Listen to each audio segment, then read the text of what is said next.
Okay, fellow mobile gaming fanatics, on MyTyme, this is NHL Supercard 2k17, and first of all I would like to say thank you to those of you, there are a couple of you who actually mentioned that Koivu that I got in my last season actually isn't such a bad card because he is in the login rewards. Yes, I have to wait another 19 days to get him, but that will be a pro. If you just have a look for these, I'll go to the Epic and show you Johnny Gaudreau because there's no point really going any lower because most people will log in for at least 16 days, I think, and the super rare and the ultra rare isn't really going to help you. But at the top end, what's interesting is first time I've done it, Legends of the Game card, which is basically those special alumni card packs that we were doing. I think they're still 4,000 credits. It might be 3,500 now.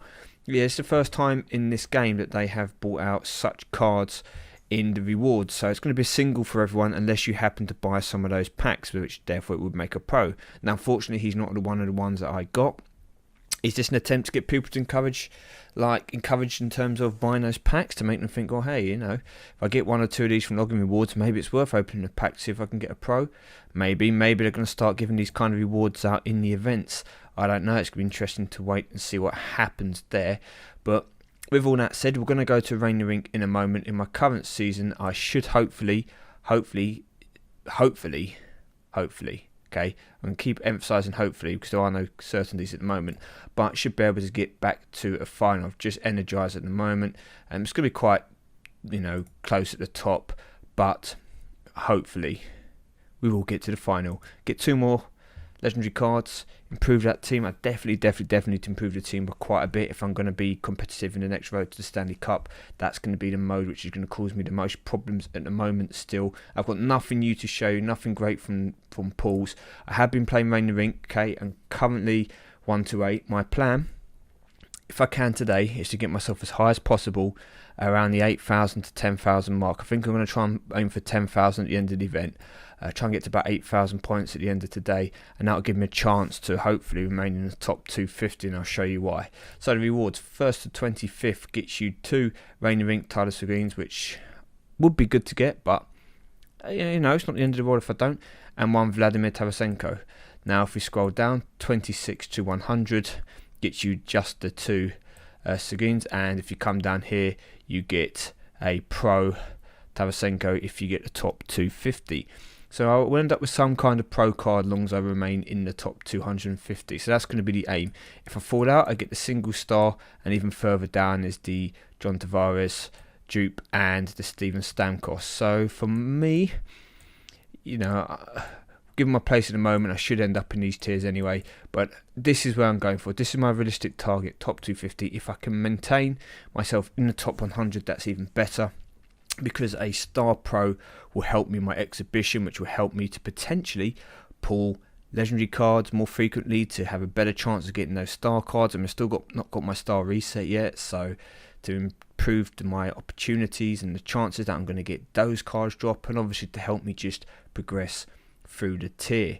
So that's kind of where I'm going for. What kind of points do I think you need? Well, I think about 10k is going to be the kind of point, should we say, that you need to get to safely be there. At the moment, so there's 4,800 up top.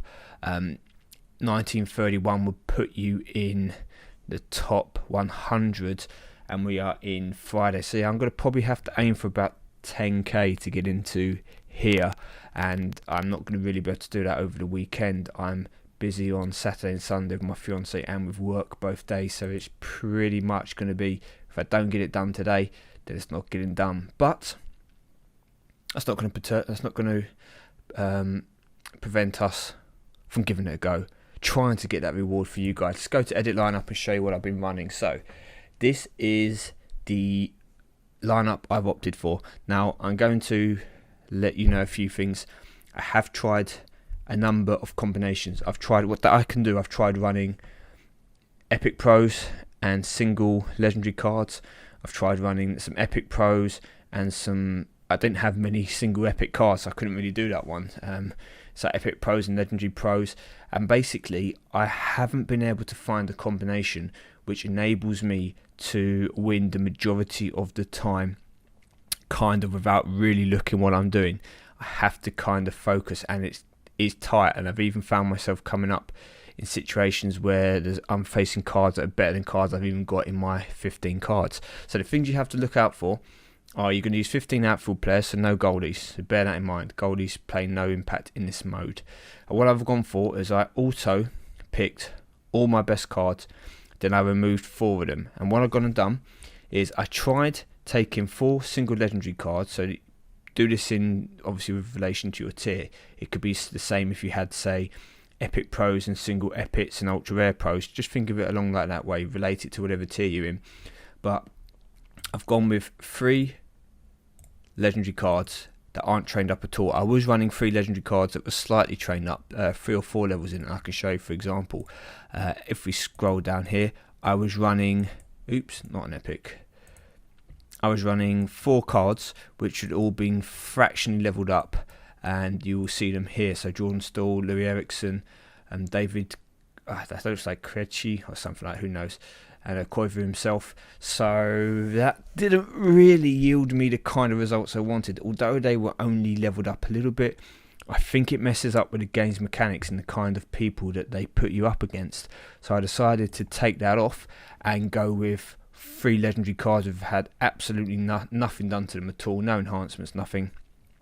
And the third one, I changed it and added a rare card. Now the reason why I've done this is because you have a chance of coming up against single legendary cards in the game, which hopefully I'll be able to show you. If I come up against a single legendary card, these guys might win. If they don't and they lose and I pull this card as well, he can definitely win it. If I put all rare cards in here, they would lose. Okay, all the rare cards, 2 rare cards would lose against 1 single legendary card. And I'll show you once we are in the game what I mean. And then I've gone for 2 team support. So this is not by no means, I've only tried it literally a couple of games. This is by absolutely no means a guaranteed win. I was having a lot better success yesterday, and literally today when I woke up and the team I was using, I've had to amend, as you were seeing here, because it was no longer getting me consistently to the top of the tier. So what do you need to do? Well, you need to get to the top of the tier. That is the top of this pyramid, is the most paramount thing to do. Along the way, if you can get ×2 points matches, it's great, because it means rather than getting, say, 1 point or 2 points for a win, you're going to get 2 or 4 points. Then at the end, if you get to the top of the tier, all your points are doubled. So it's paramount you get to the tops. As a result, as you can see here, I've somehow been able to be matched up with a single rare card because I have that in my deck, if that makes sense. It's really weird the way they do this, but I can beat this with either of these 2 cards or potentially with this card. Now, I don't have a stick handling or a playmaking support, so I'm just going to put any of them in.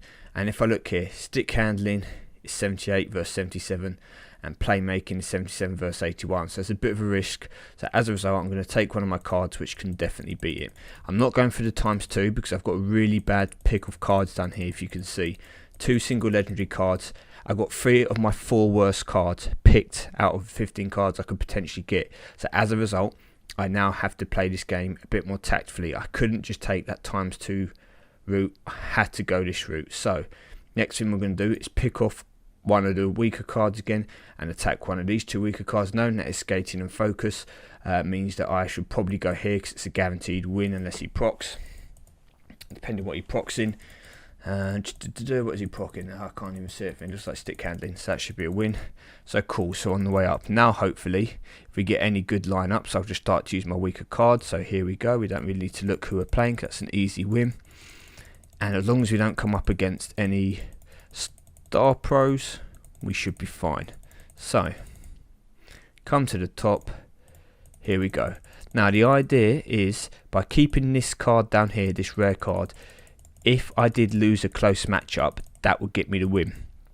If I had, say, for example, an uncommon card in there and it was a close matchup, or a common card and I needed to win by, I was 60, 70, 80 points out, then they wouldn't be able to make up the difference for me, and I'd end up having to waste 3 cards on a bout, because you play 5 matches, as you saw there, and it gives you 6 cards. So there is the scope for you to lose one of the matches, and then you get to play it again with the stats that your card had taken or deducted from the computer's player, and you basically have to then beat the card with the remaining stats, which obviously makes it a lot easier for the next bout. I'll play another game here. So that was kind of the worst situation I could get. I got 3 of my worst 4 cards come up, and we still managed to get to the top. Yes, we didn't get the most amount of points available because I didn't play the ×2 match, but you have to sometimes sacrifice that just to get to the top. So here again, we're just going to use a team bonus for the sake of it. We know this is going to be an easy win by looking, so we can see all 3 stats there are just below the 1000 or the 1000, and these are all over. So I'm going to try and just shoot through this one, hopefully. Okay, so we come up here, we look through, boom, got a better selection of people. Don't need to really compare the stats, don't even really need to use the boosts. Might get unlucky if there was procs or something, but that should be a comfortable win there for Bergeron. We go up here, same again. We're going to go for the ×2, nice and easy. It's a single legendary card. No, a leveled up legendary card, I think. It's not fully leveled. Is it fully? I think it was. Okay, nice easy win. Come here again. We've got a 600, nice and easy. In we go. And then that should leave us a victory at the end. Hopefully it will just be, you know, maybe a single star card or something along that, which doesn't really matter because there we go, we've got it ×2. So this route, much easier for us, much simpler, as you saw. Doesn't even take a minute to get to the top. Didn't have to sit there working out what to do. Got a better lineup down the bottom, better selection of cards, and I was able to take all the ×2 matches and increase my points. You come out, I'll take my 10 picks. Right, let's just get these picks out of the way. Okay, one thing to note, people, and you will see again in my deck in a moment, 2 little things, 2 tips. One, you will be picking out of your exhibition deck. Okay, so I'm in star tier. Although my actual game team isn't in star tier, you will pick out of your exhibition deck, so don't worry about that. 2, and as we come to edit lineup quickly, if you are stuck in a tier, for example like Legendary plus with me, there is no point you being at the top end of the tier because you're going to come up against stronger opponents, and I'm more likely to come up against people with single star pros, you know, legendary pros. So you want to be down towards the end of the tier. That's why I was tempted, if I was going to struggle some more, to throw out one of these other cards and bring in one more super rare card, because if I'm unlucky and I pull both super rare cards in a match, then maybe I don't get to the top in that one, but the rest of them I should get to the top. Because if I was, for example, to swap this out, let's just see how much difference it does. Probably not going to make a massive amount, but there you go. It moves me down fractionally, okay? And that potentially could get me having 2 rares in there, etc. Could get me slightly easier matchups. Could maybe allow me in the long run, not that I'm necessarily going to win every matchup, but it could allow me to potentially get through a few more games, get to the top. It's going to be the last game I'm going to play, because I'm sure you guys don't really want to see me play all the way through to however many points I'm going to get. But here again, as you can see, we've got 2 of my weaker cards in, but it's no problems. First matchup ×2, perfect. We've got playmaking and focus. Now what I should really do is, I could guarantee the win, but I'm going to take a bit of a risk here because I'm going to try and win. I've got a focus boost and a playmaker, so it means I just, whichever card's got the best playmaking, which is going to be here. It's exactly the same card, as you can see. Both of them, no levels on, both Kucherovs. I'm going to use the boost. It's just a case of what the proc was on. I don't know what he procs in, but that was good for us. So we come up again here. We could take the easy win with this card, or we could go for the ×2. I think I've got enough in the locker to take the ×2 and go forward. If you wanted to play safe there, people, I'd have taken out the rare card with your single legendary card, guaranteed yourself to win, and moved up to have 3 players. Now here again, I can take a risk here. I could throw in this card here to get the win, or I could just take the guaranteed win. So just to clarify, my focus is better, and so is my stick handling. So this should be a win regardless of what was called, even if the card did proc. But I'm just going to show you why I'm not too worried about doing it. So here we go. Again, get the win, and last of all, I've got a decent pro, and if I am against, I don't know, an underleveled star pro, I've got 2 opportunities to potentially do a combination of, how much would that be, about 1600 to 1700, depending on the stat damage. So there we go, win to the top. Now this isn't going to be perfect. As I said, if I pull all 4 of my worst cards, I'm going to need to rely on a lot of luck to get to the top. And for example there, I could have taken a slightly safer route. Not that I'm advocating you guys always to take the safer route, but you do need to get to the top. Playing and getting a bit of experience will let you know times where you think you should take the risk and times when you shouldn't. But if you get to the top and you've only say taken, and you had two double points matches, so in this situation where you've got the double pick on the hot streak or whatever it is on, is it called hot streak in this? Yeah, hot streak. So you're using the hot streak, okay, so the maximum points you can get is 40. If you play and you only end up, say, taking 2 double point levels, and at the end you only get 28 points when you get to the top, that's much better than trying to go for a 3rd layer to get 32 points at the end by getting 3 of the 5 with double points, but not being able to do it because you lose out to a proc, or it's a 50% chance on whether you win or not, depending on which stat was called. You lose it, you end up doing 4 tiers, not getting to the end, and you end up getting like 14 points or something. Okay, so always make sure you get to the top. With that said, I'm going to sign out here. Good luck with the Rink. I'll be back once I know kind of how many points I'm going to post. Let me know if you enjoyed the game mode, what rank you were going for, and I'll see you all very soon.